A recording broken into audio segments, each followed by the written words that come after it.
अखिल भूमंडलीय सर्व शिरोमणि मुनि समाज के संस्थापक आदि मुनीश्वर योगेश्वर सद्गुरुदेव शिव मुनि महाराज की जय। उपस्थित मुनि वृंद, साधु सज्जन वृंद, संत वृंद, साधक वृंद, आध्यात्म ज्ञान के जिज्ञासुओं और प्रेमियों, सभी श्रोता वृंद, आप सभी को मेरा कोटिशः नमन, सप्रेम जय जीव। तो आध्यात्मिक चर्चा चल रही है और हम लोग सद्गुरुदेव शिव मुनि महाराज रचित ग्रंथ आत्मबल, मनोबल और इच्छा शक्ति के अंतर्गत अध्याय 6 पर चर्चा कर रहे हैं। आज आगे हम लोग पढ़ेंगे और शीर्षक दिए हैं गुरुदेव योग व्यायाम, है ना। योग व्यायाम भी है ना, तो इसी को पढ़ते हैं। उपर्युक्त लेख का तात्पर्य यह नहीं है कि हम लोग व्यायाम के विरुद्ध हैं। प्राण, इंद्रिय और शरीर के विभिन्न अंगों को पुष्ट, सुडौल, सुसंगठित, दृढ़ और सुंदर बनाने के लिए व्यायाम की नितांत आवश्यकता है। इसके पहले जो चर्चा हुई थी, है ना उसी का समाधान है, समझिए, है ना। शरीर को अस्वाभाविक रूप से तोड़ना मरोड़ना सच्चा योग नहीं है। यहाँ पर योग व्यायाम की बातें हो रही हैं। इसमें उपर्युक्त लेख का तात्पर्य यह नहीं है कि हम लोग व्यायाम के विरुद्ध हैं। व्यायाम के विरुद्ध नहीं है, योगी लोग व्यायाम के विरुद्ध नहीं हैं। प्राण, इंद्रिय और शरीर के विभिन्न अंगों को पुष्ट, सुडौल, सुसंगठित, दृढ़ और सुंदर बनाने के लिए व्यायाम की नितांत आवश्यकता है। सिर्फ शरीर का ही नहीं, शरीर के सभी अंगों का, और सिर्फ शरीर के सभी अंगों का नहीं, प्राण का भी ध्यान किया जाता है ना योग व्यायाम के अंतर्गत प्राण, इंद्रिय और शरीर के विभिन्न अंगों को पुष्ट, सुडौल, सुसंगठित, दृढ़ और सुंदर बनाने के लिए व्यायाम की नितांत आवश्यकता है ना। आगे पढ़ते हैं। व्यायाम की अनेक प्रणालियों में केवल शरीर के ही कुछ अंगों का व्यायाम होता है। शरीर के भी सर्वांग का व्यायाम किसी अन्य व्यायाम की प्रणाली में नहीं बताया गया है।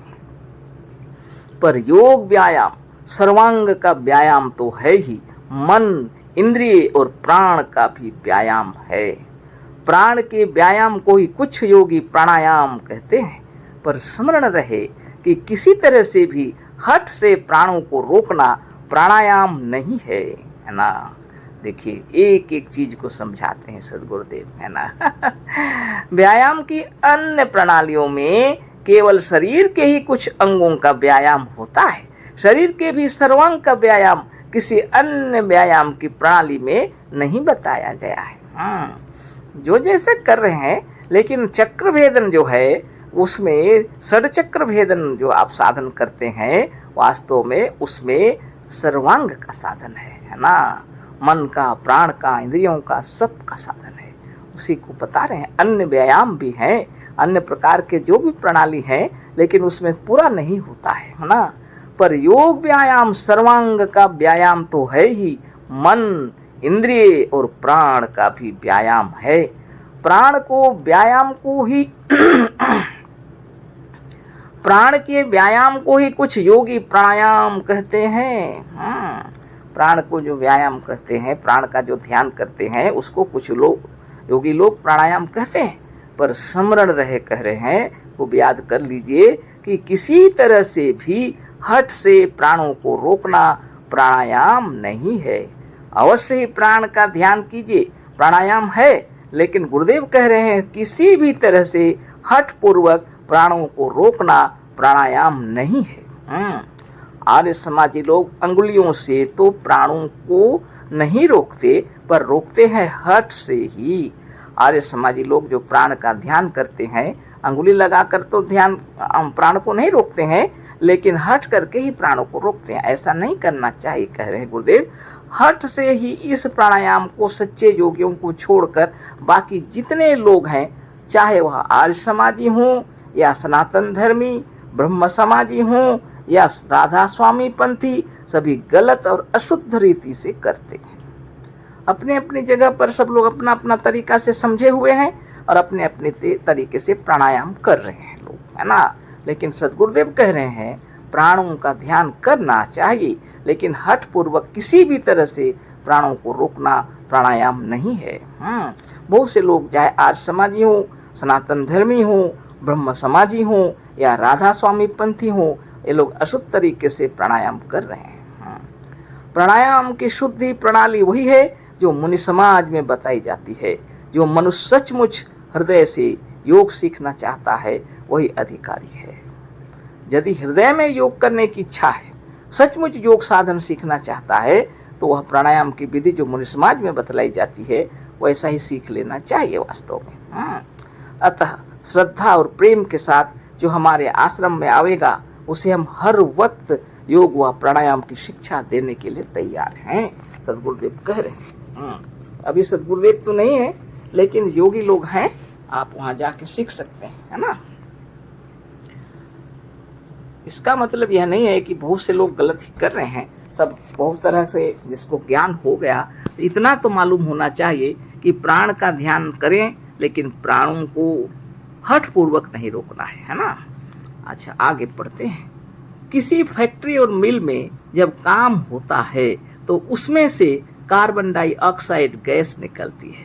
किसी भी फैक्ट्री में यदि काम हो रहा है, सबको मालूम है, तो काम जब हो रहा है फैक्ट्री के अंदर बहुत सी चीजें जलती हैं, है ना, गलाई जाती हैं, तो क्या होता है, कार्बन डाइऑक्साइड गैस निकलती है। शरीर के भीतर भी एक कारखाना है जिसकी मशीनें रात दिन काम करती रहती हैं। इन मशीनों के चलने से गर्मी उत्पन्न होती है और गर्मी से कार्बन डाइऑक्साइड गैस उत्पन्न होती है जो मनुष्य के लिए विष तुल्य है। अब अपने शरीर की बात कर लीजिए, गुरुदेव कह रहे हैं हम लोग का शरीर भी एक मशीन है, कारखाना है, दिन रात चल रहा है। शरीर के भीतर भी एक कारखाना है जिसकी मशीनें रात दिन काम करती रहती हैं। इन मशीनों के चलने से गर्मी उत्पन्न होती है और गर्मी से कार्बन डाइऑक्साइड गैस उत्पन्न होती है जो मनुष्य के लिए विष तुल्य है। तो कार्बन डाइऑक्साइड गैस मनुष्य के लिए विष तुल्य है। अब ये तो निकलते ही रहेगा ना, शरीर में कार्बन डाइऑक्साइड गैस जो है तैयार होके निकल भी जाता है। सदगुरुदेव की महिमा से इस मशीन जो शरीर में बनाए हुए हैं आत्मदेव ने, कारखाना जो हमारा शरीर के अंदर है चल रहा निरंतर, है ना। शुद्ध सांस लेते हैं, ऑक्सीजन भीतर आता है सांस के साथ में, और उसको आत्मदेव ऐसा बनाए हुए हैं आपके भीतर, आपके फेफड़ों के अंदर, है ना, वो ऑक्सीजन को जज्ब कर लेते हैं और तुरंत रक्त परिणत हो जाता है। प्राण शक्ति उसको रक्त में परिणत कर लेती है ऑक्सीजन को जज्ब करके, और पूरे शरीर में भ्रमण हो रहा। और भ्रमण करने के बाद जो कार्बन डाइऑक्साइड गैस तैयार होता है वो फिर निकाल देते हैं उसको, श्वास नली फिर से फेफड़ों से होते हुए निकल जाती है बाहर। तब शरीर निर्मल और निरामय बना रहता है ना। ऐसा सदगुरुदेव बतला रहे हैं, है ना, कितने सुंदर तरीके से। और अब तो सभी को मालूम है, साइंस की प्रगति हो गई, स्कूल कॉलेज में पढ़ाई हो रही है, बड़े बड़े डॉक्टरी पढ़ने वाले भी इस विषय को खूब पढ़ लेते हैं। बहुत अच्छी बात है। आगे हम लोग पढ़ते हैं, यह जो कार्बन डाइऑक्साइड गैस है शरीर के लिए विष तुल्य है। आगे लिखते हैं, आत्मशक्ति का ऐसा प्रबंध है कि यह कार्बन डाइऑक्साइड गैस शरीर रूपी कारखाने की नाक रूपी चिमनी से श्वास प्रश्वास के साथ निकलता रहता है। अतः यदि हम किसी भी प्रणाली से हठ द्वारा श्वास प्रश्वास को रोक देंगे तो यह विष शरीर में ही रह जाएगा और शरीर में अनेक प्रकार के रोगों को उत्पन्न करेगा। तो रोकने की कोशिश बिल्कुल मत कीजिए प्राण को, उसको अपने गति पर आने जाने दीजिए, है ना। मुनि समाज की प्राणायाम प्रणाली ऐसी है कि उसमें श्वास को रोकना नहीं पड़ता, श्वास आप से आप रुक जाता है। मुनि समाज की प्रणाली जो है, प्राणायाम करने की प्रणाली, उसमें श्वास को रोकना नहीं पड़ता है, श्वास आप से आप रुक जाता है। शरीर के भीतर के सब पुर्जे और शरीर के प्रत्येक अंग अपना अपना काम बंद कर देते हैं ध्यान करते करते, है ना। कारखाना का काम बंद हो गया तो चिमनी से धुएं का निकलना भी बंद हो जाएगा, निश्चित है। प्राणायाम की इस प्रणाली के अभ्यास से भीतर कार्बन डाइऑक्साइड गैस उत्पन्न ही नहीं होती और श्वास आप से आप रुक जाता है। आप ध्यान कर लीजिए इस बात को। जब हम लोग दौड़ते हैं तो श्वास कितना तेज चलता है, बहुत तेज। और जब हम लोग थोड़ा सा खड़े होते हैं तो धीरे धीरे संयत होता है। चलते हैं, दौड़ने की अपेक्षा चलेंगे तो उसमें श्वास थोड़ा कम चलता है। आप जब स्थिर होकर बैठे हैं तो थोड़ा कम चलता है। आप जब अभी यह प्रवचन सुन रहे हैं तो बहुत ही कम हो गया है श्वास का चलना, क्योंकि स्थिर हो गया है मन, है ना। ज्यों ही आप मन को स्थिर करेंगे, प्राणों की गति भी स्थिर होने लगती है। यही है योग विद्या, है ना। योग में मन को पकड़ा जाता है। मन को पकड़ने से, प्राण का ध्यान करने से शांति प्राप्त होगी, है ना। और ज्यों ज्यों आप ध्यान करेंगे शरीर में भी शांति, है ना। पूरा आपका तन मन प्राण स्थिर होने लगेगा और बहुत धीरे चलेगा, है ना। इसमें कोई शरीर को कोई बाधा नहीं, बल्कि शरीर स्वस्थ निरोग और निर्मल होगा। इसका मतलब आप स्वयं समझ लीजिए। अधिक से अधिक दौड़ धूप करने से जब आप थक गए तो शांत होने के लिए, स्थिर होने के लिए आपको आराम करने की आवश्यकता पड़ती है। और जब आराम कर लेते हैं तो शरीर में बल भर जाता है ना।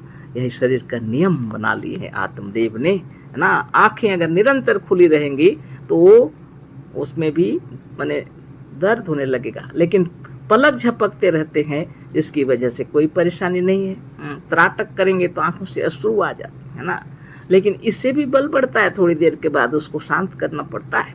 तो योग के अनेक प्रकार हैं। इसमें मन को एकाग्र करना प्राणायाम के अंदर में ही आता है। हाँ, तो यह तो हो गया। आगे फिर चर्चा होगी सच्चा प्राणायाम क्या है, इस पर कल चर्चा होगी। अशेष धन्यवाद, कोटिशः नमन, सप्रेम जय जीव। सद्गुरुदेव शिव मुनि महाराज की जय।